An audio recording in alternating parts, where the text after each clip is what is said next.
मैं सीतामढ़ी बिहार से हूँ। मैंने 2012 में सीमेज ज्वाइन किया था।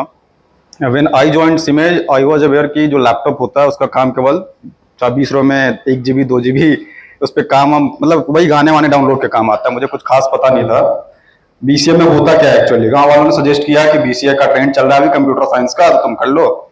मैंने एडमिशन ले लिया, पता करा वहाँ की सबसे अच्छी कॉलेज सीमेज, तो मैंने ज्वाइन कर लिया। when I got studio material, everything was in English। अब मुझे इंग्लिश आती नहीं थी, इंग्लिश बहुत खराब थी। अब हम बिहारी लोग हैं, उस समय तो और ज़्यादा थी। तो मैं देख करके बड़ा मतलब डरता था उसमें, सब पढ़ के रोता था कि समझ में नहीं आती थी कुछ चीज़ें। धीरे धीरे उसमें कोशिश करा। पोदार सर की क्लासेस थी, स्टार्टिंग में डरता भी था मैं करने से, क्योंकि पोदार सर का तो वैसे भी कॉलेज में थोड़ा खौफ था हमेशा से, तो हम लोग डरते थे थोड़ा। बट धीरे धीरे मुझे लगा कि शायद करना चाहिए सर का। और फर्स्ट ईयर तो ऐसे ही बीती हमारा। सेकेंड ईयर में थोड़ी बहुत चीज़ें समझ में आई, उसके बाद किया। 2015 में आई केम टू दिल्ली। यहाँ आया, यहाँ पे धक्के भी खाए मैंने बहुत ज़्यादा। नोएडा में था, नोएडा में I started my own business, I lost everything. उसके बाद फिर आई ज्वाइन कन्वर्जिस इन 2018, तो उसमें कस्टमर सर्विस में ज्वाइन किया। उसके बाद मैंने 3 साल में 3 प्रमोशन आईजेपी क्लियर किए थे। अभी मैं हूँ वेब हेल्प में। My client is renowned. I can not share my client name because I have signed NDA, non disclosure agreement. But यही है कि जैसे माइक्रोसॉफ्ट, गूगल, एप्पल, ये सब इन सब में से एक है।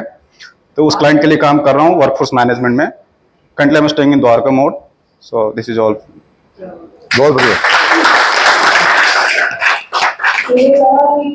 एक समय आया जब बिजनेस किए और सब खत्म हो गया मैम। उस समय वाले क्या है मैम ऑनेस्टली बताऊं तो उस समय मैं मतलब जो बिजनेस लॉस हुआ था ना, यहाँ के लोकल लोगों के चक्कर में हुआ था। आई स्टार्टेड माई बिजनेस, तो जो दुकान में रह रहा था ना, वो दुकान मेरी बहुत अच्छी चल रही थी। स्टार्टेड माई सुपरमार्ट, तो सब कुछ सही चल रहा था। तो जो दुकान मालिक था ना, उसने देखा कि अच्छा चल रहा है तो परेशान करना शुरू कर दिया। नोएडा में थोड़ा गुजरों का इलाका है, वो लोग थोड़ा ज्यादा परेशान करते हैं। तो वो लोग परेशान कर रहे थे, पापा भी थे यहाँ पे, सब लोग यही शिफ्ट थे। तो उस समय ऐसा लग रहा था कि मतलब या तो उसको खत्म कर दें या खुद को खत्म कर दें, क्योंकि जो एक आई इन्वेस्टेड 11 लाख रुपए सर। तो जो पैसे जा रहे थे, एक ड्रीम था अपना, वो डूब रहा था सामने में। तो लग रहा था कि अब किसी और की गलती से मेरा लॉस हो रहा था। तो उस समय पापा में थे, दे सपोर्टेड मी कि ऐसा होता है, चलता रहता है, कोई बात नहीं, चलो सब ठीक हो जाएगा। फिर उसके बाद वही है, मैंने ज्वाइन करा जॉब कन्वर्जिस। उसके बाद चीज़ें चलती गई, आईजेपी क्लियर करे मैंने। अभी ठीक ठाक पोजीशन पे हूँ वर्कफोर्स मैनेजमेंट में। और क्लाइंट भी मैंने कहा सर बहुत बड़ा क्लाइंट है, I can not share that. So this is all. तो सीमेज से तो मैंने बहुत कुछ सीखा है, बहुत सारी यादें हैं मैम। सीमेज जब मैंने ज्वाइन किया था तो आई वॉज नथिंग, ना इंग्लिश थी मेरी, कंप्यूटर का कुछ पता ही नहीं था मुझे। मुझे पता ही नहीं था कंप्यूटर पे कंप्यूटर बनता है। तो सेकेंड ईयर में जाकर के पता चला कि ऐसे ऐसे है, समझ में आता है। तो ऐसे करके चला था मैम। अभी 8 साल हो गए मुझे दिल्ली में। बहुत बढ़िया।